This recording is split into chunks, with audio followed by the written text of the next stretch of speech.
Hello दोस्तों, मेरे channel में आपका बहुत बहुत स्वागत है। मैं आज आपको बताने जा रही हूँ बिहार का इतिहास। बिहार के इतिहास को 3 कालखंडों में बांटकर देखा जा सकता है।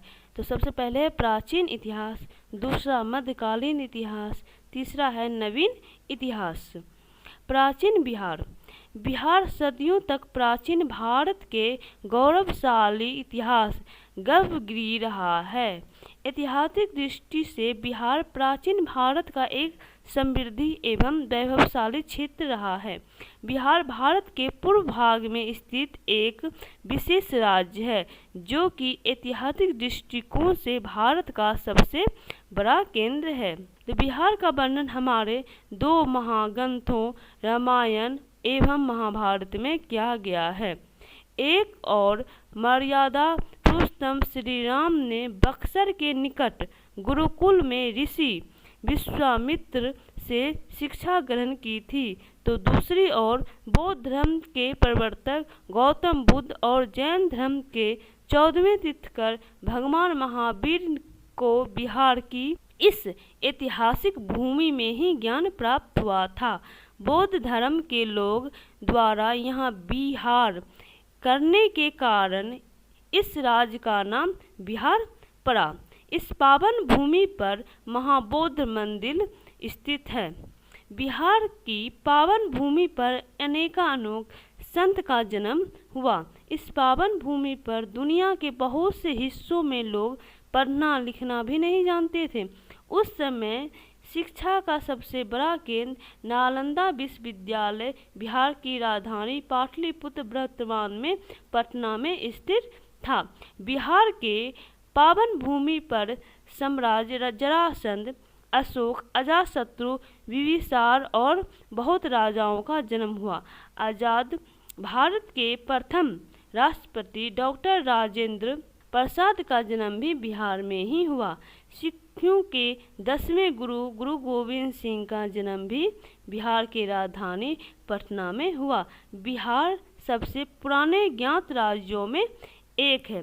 कालखंड के अनुसार बिहार के इतिहास को निम्नलिखित भागों में बांटा जा सकता है।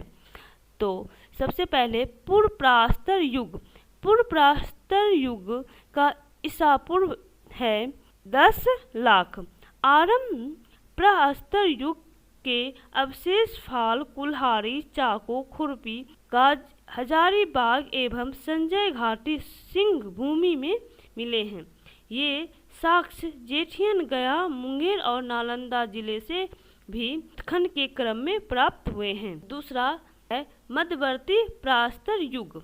मध्यवर्ती प्रस्तर युग का ईसा पूर्व है 10 लाख से 40,000 ईसा पूर्व।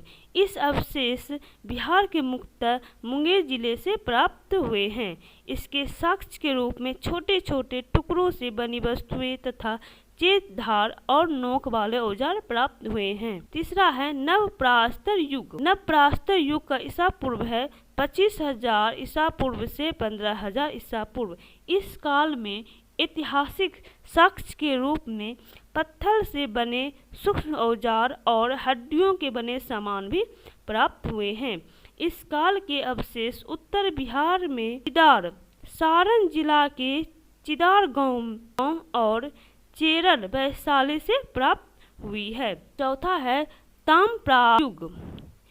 ताम्रप्रस्तर युग का ईसा पूर्व है 1000 से 900 ईसा पूर्व। इस काल में पाए गए काले और लाल मृद भांड समान तौर पर हड़प्पा सभ्यता की विशेषता माने जाते हैं।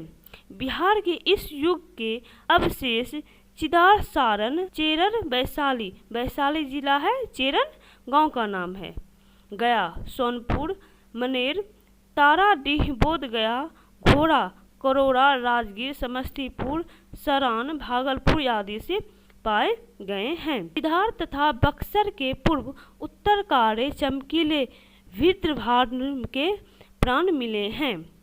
तो वैदिक काल। वैदिक काल आर्यों ने सर्वप्रथम सतवैदिक प्रदेश में बसना प्रारंभ किया। इस क्षेत्र में बहने वाले 7 नदियों का उल्लंघन हमें ऋग्वेद में मिलता है। ये सप्त सैंधव है: सिंधु, सरस्वती, सतलज, ब्यास, रावी, झेलम और चेनार। पुराणों के अनुसार मगध का राजा राजवंश विदर्भ वंश से प्रारंभ होता है। बिहार में वैदिक संस्कृति का प्रचार मुख्यतः उत्तर वैदिक काल में ही हुआ। इस काल में बिहार में आर्यकरण का प्रारंभ हुआ।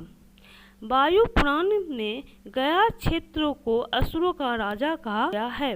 वैदिक काल में यजुर्वेद में सबसे पहले विधेयराज का उल्लंघन मिलता है। महाजनपद काल। महाजनपद काल बुद्ध के जन्म से पूर्व लगभग 6वीं शताब्दी ईसा पूर्व। 6वीं शताब्दी ईसा पूर्व का मतलब हुआ 501 से लेकर 601 तक के बीच में जितना भी घटित हुआ वो है 6वीं शताब्दी पूर्व। भारत 16 महाजनपदों में बांटा था। भारत के 16 महाजनपदों में से 3 अंग, मगध और वजिज बिहार में थे। बुद्ध काल में गंगा घाटी में लगभग 10 गणराज्य थे। इसके अल्पकप्त में बुली, वैशाली के लच्छी, छवि और मिथिला के विंध्य बिहार के अंतर्गत आते थे। अंग जनपद की राजधानी चंपापुरी में आधुनिक बिहार के भागलपुर एवं मुंगेर शामिल थे। महाभारत में कुंती का पुत्र कर्ण यहाँ का अंतिम आर रहा था। मगध के राजा बिम्बिसार ने अंगराज के अंतिम राजा महादत्त के समय इस राजा को मगध साम्राज्य से मिला लिया। दोस्तों, अगर मेरी वीडियो आपको पसंद आए तो प्लीज़ लाइक एंड सब्सक्राइब कीजिए। धन्यवाद।